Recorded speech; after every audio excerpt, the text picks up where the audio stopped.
Chers amis, chers abonnés, bonjour. Ma reconquête ne fonctionne pas. Comment ça se fait? Qu'est-ce que j'ai pas vu? Qu'est-ce que j'ai pas fait? Qu'est-ce que j'ai mal fait? Qu'est-ce que j'ai pas suffisamment pris en considération? C'est le thème de cette vidéo. Alors je vais reprendre quelques cas, parce qu'on ne peut pas être trop exhaustif. Et comme d'habitude, c'est une vidéo générale, c'est-à-dire qu'elle ne va pas répondre à votre cas particulier. Mais vraiment, je voudrais insister sur au moins 4 points. Là, le mec, 4 points, il montre 5, vous savez bien. Voilà.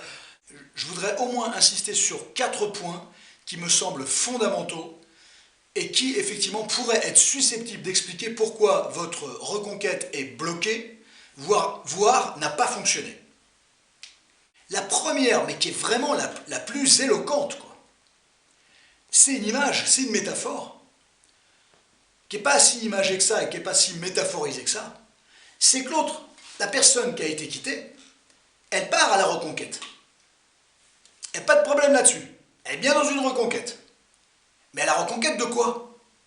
Et quand vous écoutez le raisonnement que les gens peuvent tenir, et les incompréhensions qui se mettent en place dans leur tête au moment de la reconquête et de ces butées, c'est qu'on a vraiment l'impression, j'ai vraiment l'impression que les gens partent à la reconquête d'un objet. Un objet qui n'a pas son mot à dire. Ça s'appelle un objet. Ça ne parle pas les objets, on est d'accord. Et ces personnes-là sont souvent étonnées. D'abord, il y a une toute-puissance un petit peu chez l'être humain qui devient quand même assez problématique. Il y a un égocentrisme qui commence à devenir un peu problématique. C'est que bien souvent, ils sont étonnés des réactions de l'autre. Mais j'ai envie de dire, c'est normal que l'autre a des réactions, puisque fondamentalement, et d'une, c'est pas un objet, et de deux, il s'est passé plein de choses qui ont généré une rupture. Et ils sont, les personnes que j'ai vues, mais énormément de gens, sont étonnés que de l'autre côté, il y ait des réactions. X ou Y, c'est normal qu'il y ait des réactions, c'est un être humain. Un être humain, ça réagit. Et un être humain, ça réagit, et ça a une vision des choses différente de la vôtre. Et ça, c'est capital de le comprendre. J'en ai déjà parlé dans les vidéos, j'en reparle, j'en reparlerai, parce que ça a du mal à rentrer. L'être humain, il a du mal à quitter sa vision à lui des choses, sa vision égocentrique des choses. Moi, je vois les choses comme ça, je les vis comme ça, et j'ai du mal à comprendre que l'autre fonctionne différemment. Eh bien, on revient au b.a.-ba des relations humaines. L'autre, c'est-à-dire dans sa définition ce qui n'est pas vous, l'autre c'est ce qui n'est pas soi, l'autre, partenaire à reconquérir, voit les choses différemment. Que vous l'acceptiez ou non, moi ça ne me dérange pas, hein, je vous le dis tout de suite. Votre partenaire viendra, lui ou elle, vous renvoyer, elle voit, il voit les choses différemment de vous. Si vous êtes adapté à ça, vous pourrez réagir pertinemment. Si effectivement vous êtes étonné par ça, c'est là où vous prenez conscience que vous partez à la conquête, la reconquête d'un objet. Et que votre partenaire, c'est pas un objet. On va pas chercher une raquette de tennis dans un magasin de sport. Hein, on va pas chercher une lampe dans un magasin de lampadaires. C'est pas comme ça que ça marche. C'est pas ça la reconquête de l'ex.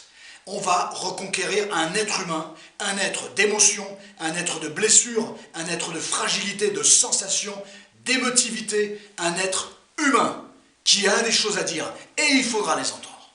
Premier point que je voulais élaborer avec vous aujourd'hui dans cette vidéo.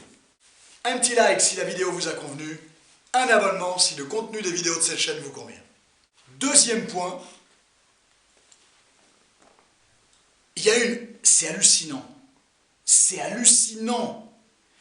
Il y a une vulgarisation totale. C'est même pas partiel, c'est total. De personnes qui ont, comme qui dirait, plutôt deux fois qu'une, considérablement harcelé leur partenaire au moment de la rupture, du moins après la rupture, enfin bref, au moment de la rupture ou juste après la rupture, d'ailleurs pour ne pas dire les deux. Harcelé ou fait des choses d'ailleurs, mais inconcevables, en tout cas totalement contre-productives. Totalement contre-productives. Ok. L'autre qui vous faisait comprendre laisse-moi tranquille, voilà, il y avait peut-être encore un coup à jouer, ainsi de suite. Mais vous avez enfoncé le clou, on voit même plus pour le récupérer, le clou dans la planche, on voit même plus, le clou il est sous la planche, on voit même pas comment on peut le récupérer, quoi.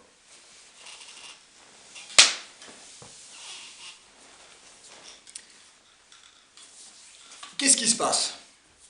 Les gens prennent contact avec leurs ex, c'est froid.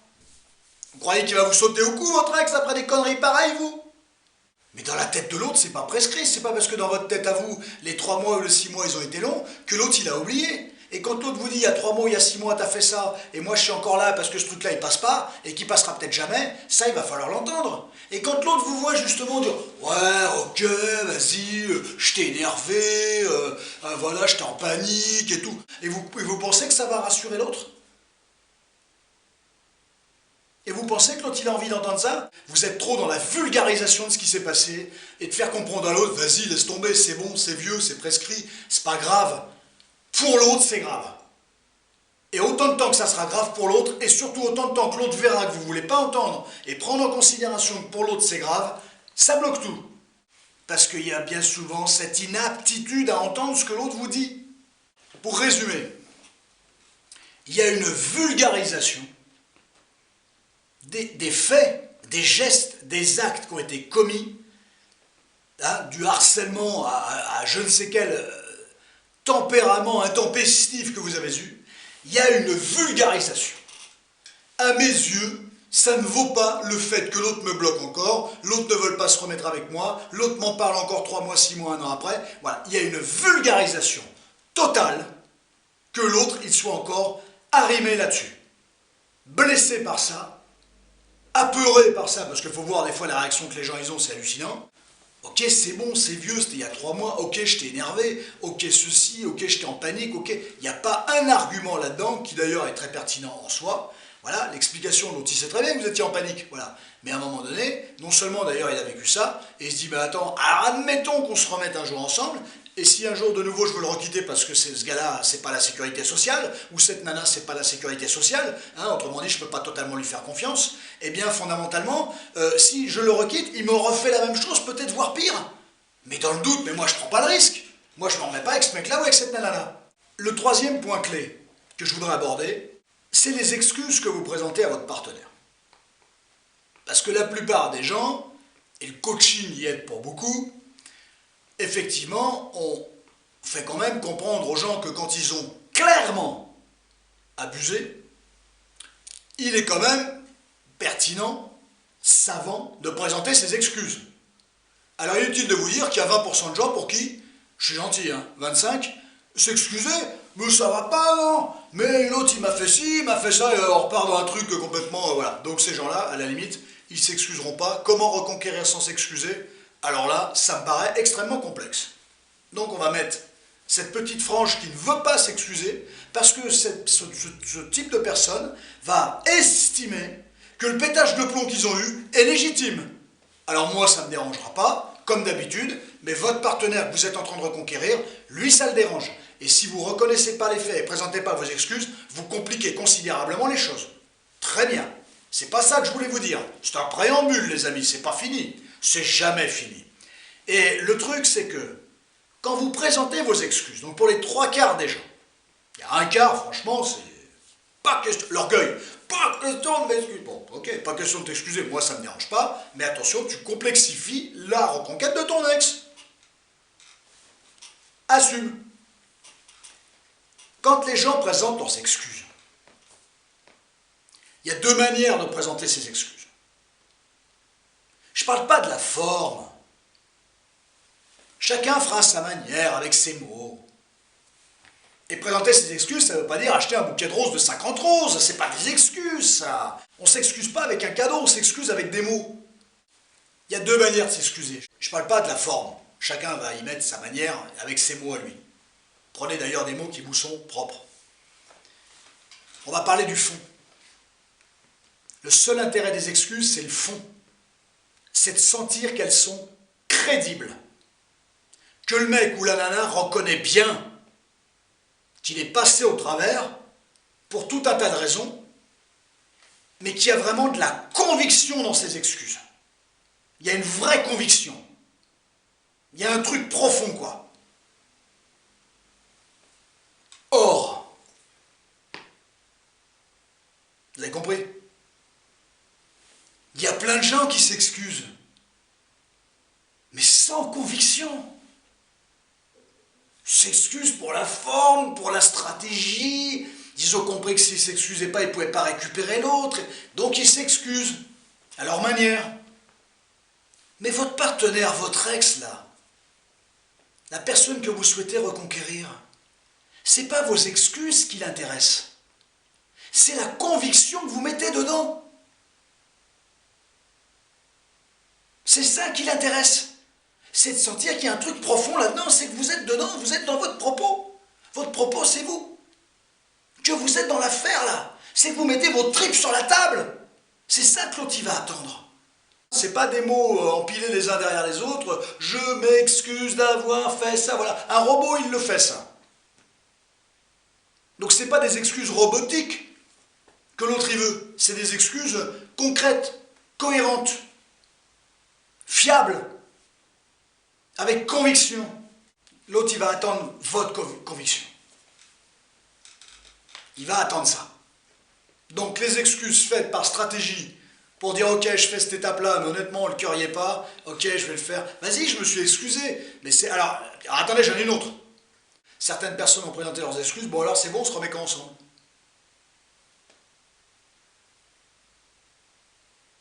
L'air de dire, je me suis excusé, il faut voir le type d'excuse, on va voir ça ensemble, sans conviction. Et en plus, sous prétexte que vous êtes excusé bien souvent, c'est bah alors qu'est-ce que tu fous? Mais non, c'est pas bon. Ça suffit pas. Des excuses de conviction et tout le reste. Comment vous entendez les revendications de l'autre? Comment vous assumez ce que vous avez fait? Comment vous reconnaissez les erreurs commises quand vous étiez en couple et que c'est parti en sucette? Comment vous acceptez effectivement de modifier un certain nombre de choses? Et tout ce qui s'ensuit. C'était le troisième point. Capital, capital. Quatrième point. Quand ça commence à se remettre un peu, ça se rapproche. Que vous souhaitiez rapidement vous remettre avec votre ex, oui. Mais c'est pas parce que vous souhaitez que ça soit rapide que ça va être rapide. Quand vous êtes préparé pour une course de vitesse et que finalement vous retrouvez une course de fond, faites comment vous?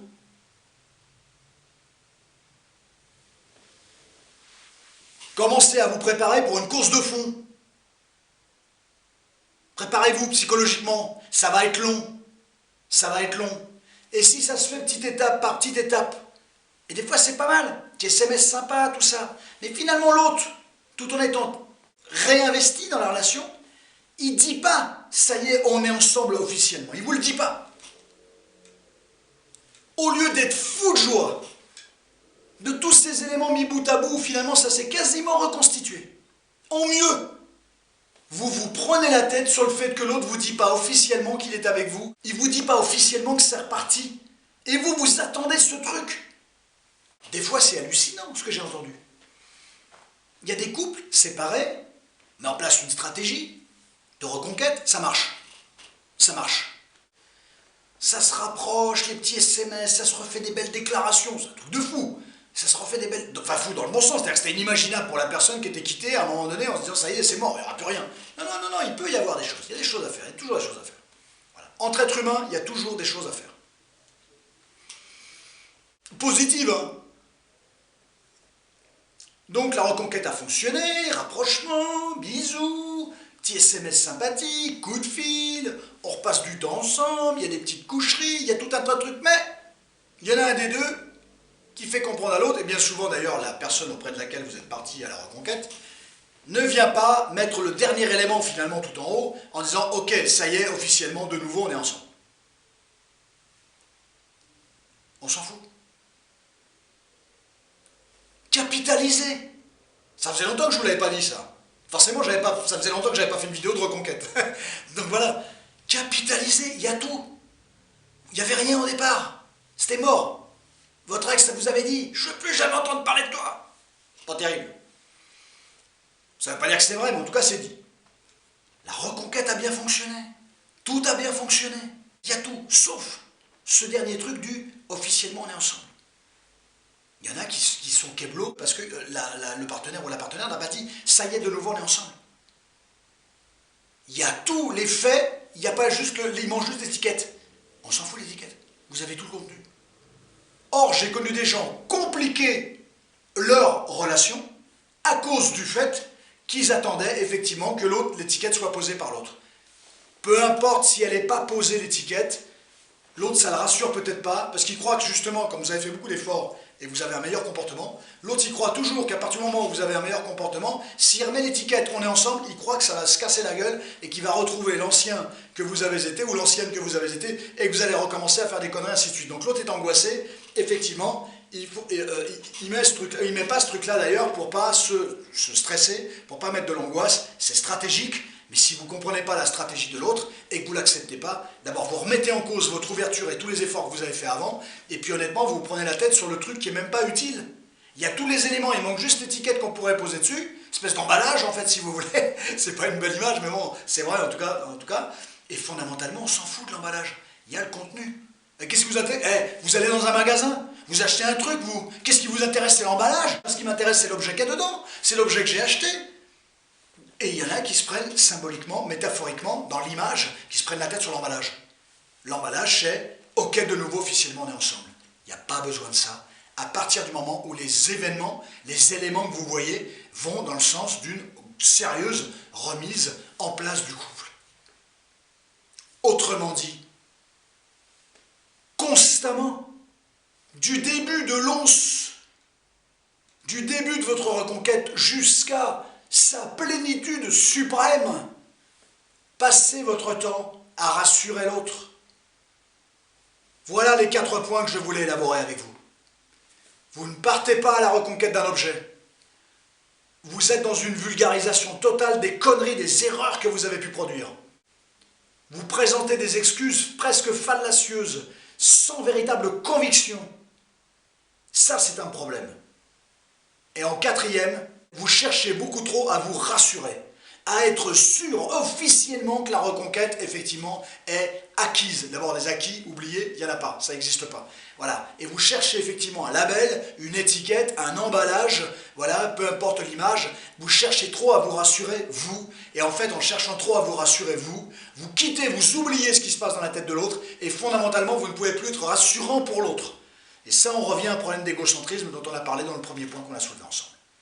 Ça, c'était une vidéo, ça faisait un petit moment qu'on n'avait pas parlé de ce sujet. C'est une vidéo qui me semble absolument capitale. Voilà 4 éléments clés qui expliquent bien souvent pourquoi une reconquête n'a pas abouti pleinement, voire même a très très mal démarré, mais pour ces 4 raisons-là. Voir les 4 points en même temps, 2 points, un point qui déconne sur les 4 et ainsi de suite. Des fois, il y en a un sur 4 qui ne marche pas. Pour l'autre, 1 sur 4 qui ne fonctionne pas, c'est fini, c'est bloqué. Il est en position de force, l'autre. Il vous reprend quand il veut. Hein. Voilà, on est bien d'accord. Hein. Acceptez-le d'ailleurs. Hein. Ça, et pour ceux qui veulent dans le fait de vouloir tout maîtriser, il n'y a rien de plus, il n'y a pas plus bel exercice qu'une reconquête d'une personne, et non pas d'un objet, d'un lampadaire ou d'une raquette de tennis, hein, on est bien d'accord. Eh bien fondamentalement, il n'y a pas plus bel exercice que le lâcher prise quand vous êtes dans un exercice de reconquête.